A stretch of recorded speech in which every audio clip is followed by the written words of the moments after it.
A Nindie Showcase highlighted some new upcoming Nintendo Switch indie games coming out in spring and summer 2018. Speaking of the Switch, is there a hardware revision on the horizon with double the RAM? God of War got some leak footage, and is Modern Warfare 2 getting a remaster? All that and more, and some more snow in Delaware on this episode of RGT News. Hey, RGT85. Hey, Sean. Oh my God, it's Stevie Richards!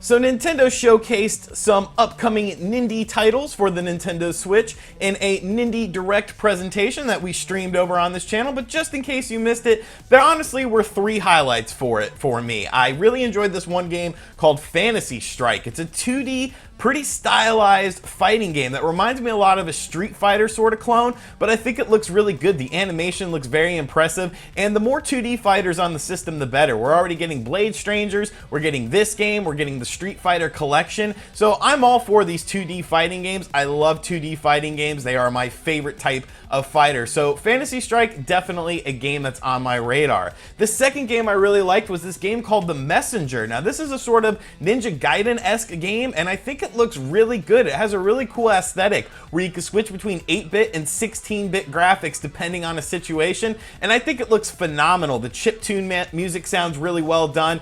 I've heard very good things about this game from other people who are familiar with it, and it looks like it'll definitely find a home on the Nintendo Switch, as there is a large retro gaming audience on the system, so I'm definitely looking forward to The Messenger. And the final game, I'll probably say the name wrong, but Luminase. I was a big fan of this game on the PSP. I believe it was a launch title for the PSP, and it was just a fantastic puzzle game that was very simple, very addictive, but had an excellent soundtrack, and it was just a really fun game. And that game will be coming to all platforms actually, but the Nintendo Switch version, of course, has the ability to be played with local multiplayer anywhere you go with the single Joy-Con. So all of those three games were definitely the highlights of it.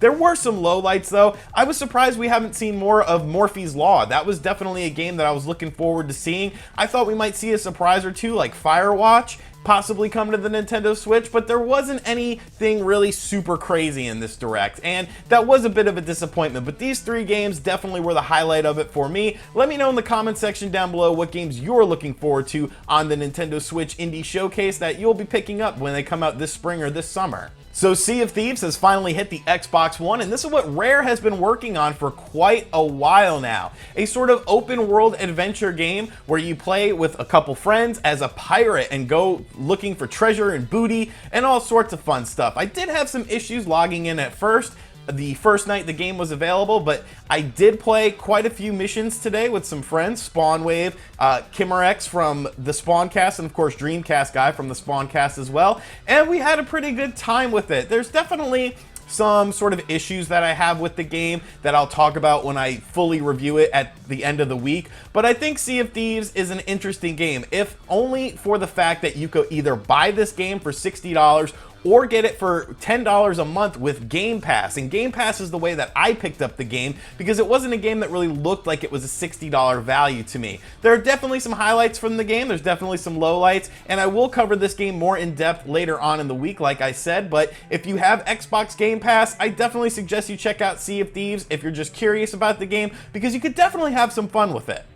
There was a big God of War event, and some people got the opportunity to go to this event and check out the latest build of the game. Now, God of War is, of course, coming out on April 20th alongside Nintendo Labo. Cardboard versus Kratos should be an interesting matchup, but I thought I would talk about the footage that was leaked from this version of the game because it is pretty interesting. It's definitely a slower paced game, and we got that impression of it from E3, but I do sort of miss the fast-paced gameplay of the original God of War. I really enjoyed that gameplay style. I felt like it was a bit underappreciated, but there are a lot of games, you know, Devil May Cry, Bayonetta, a lot of games are similar in that fast-paced action, so they obviously wanted to take it in a different direction. I think the visual style of the game is absolutely fantastic. The way everything is animated, the way the enemies look, the way everything looks in the environment, just looks absolutely stunning. I do have to say though, I am sort of getting that Sony vibe from it. You know, the Last of Us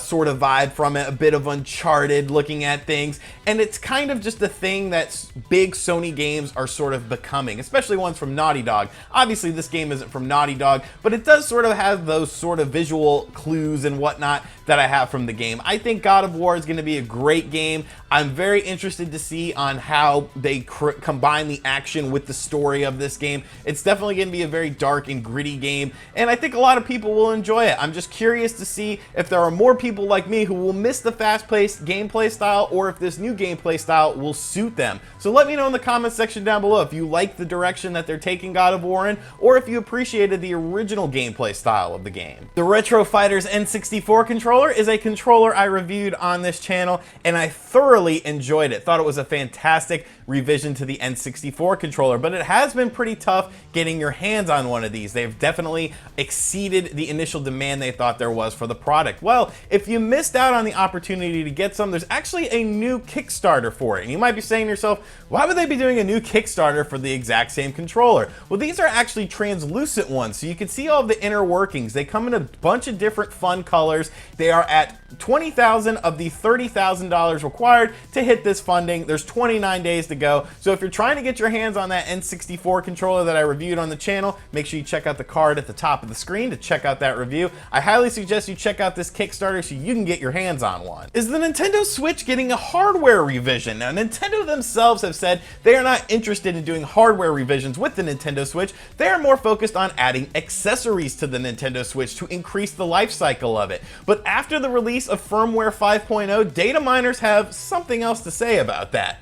Switch Brew discovered references to a new T214 chip, which would be an improvement over the current T2 Chen chip. There's also a new printed circuit board and 8 gigs of RAM instead of the current 4 gigs of RAM. So while a lot of that is technical mumbo jumbo, the gigs of RAM, I can understand that. This would be double the amount. Now you have to remember, there was rumors initially that the Nintendo Switch was only going to launch with 2 gigs of RAM, but Capcom suggested that Nintendo add 4 gigs of RAM so that Resident Evil 7 would be able to run on the platform. Of course, we have not seen Resident Evil 7 come to the Nintendo Switch, but a Nintendo Switch revision with double the RAM, that would be pretty insane. It could just be for game development, but in the same breath, if you're creating a game with that 8 gigs of RAM, how would you get it to run on the 4 gigs of RAM? I'm not saying your Nintendo Switch is definitely going to be obsolete anytime soon. I think Nintendo is definitely on a high, and this could just be something for the future of the system. But it's interesting to see this sort of information found in the latest 5.0 firmware.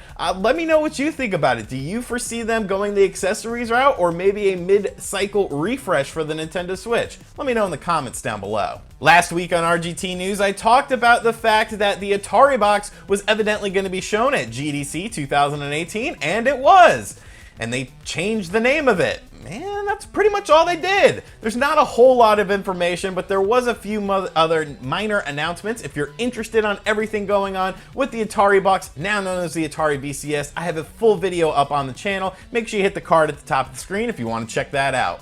And the final story is something that actually just happened, and it looks pretty interesting. So I probably will be one of the first people to talk about this on this episode of RGT News. So with the success of the Modern Warfare Remaster on the PS4 and the Xbox One, a lot of people have been looking forward to a Modern Warfare 2 Remaster, thinking that Activision would probably do something like this. It's definitely in their pedigree to do remasters of their classic games. Now, while I preferred Modern Warfare, the original, I do know that tons of people out there love Modern Warfare 2. So an innocent tweet was sent to Best Buy saying that with MW2 Remaster just getting announced, when will pre-orders go on sale? To which Best Buy replied, "Hi there, at this time we are unsure of when pre-orders for the new Modern Warfare 2 Remastered will begin. I recommend continuing to check our site for more information about new releases, Vince." Now, a lot of people could say that this is simply just an uninformed Best Buy employee responding to someone, you know, probably sitting at a computer desk somewhere at a customer service center or something like that. And I would totally be on board with that, except for one thing.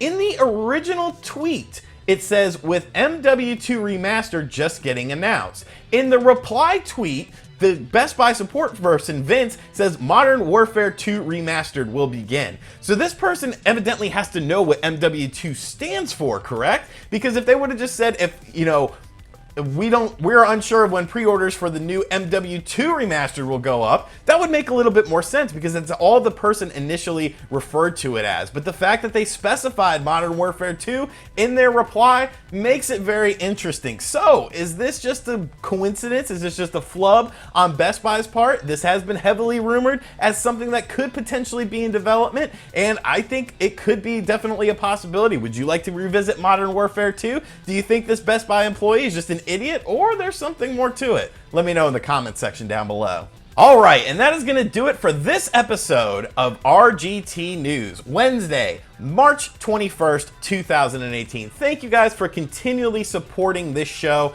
The views have been really solid on it. The feedback has been really good on it. We are definitely closing into a potential third episode of this weekly because you guys have just been amazing so far. And I appreciate all the support, all the feedback. And I think I might start doing it at the desk now because I feel like this is more newsy. I don't really need to, you know, be all up in arms and yelling and screaming and running around with it. Let me know if you like the desk setup for the RGT News episodes, and thank you for checking out this video. If you're new to the channel, make sure you subscribe, turn on notifications, so that way you stay up to date with all of these episodes that go live on Wednesday and Friday mornings at 9 a.m. Eastern. And thank you for checking out this video. Like I said, check out all the links in the description box down below. We got Patreon, T-Search, social media, all sorts of ways to stay up to date with the world of RGT 85. We're closing in on 90,000 subs. It's just absolutely crazy. Thank you guys so much. I love all of you. I will see you Friday morning at 9 a.m. for the next RGT News. Later.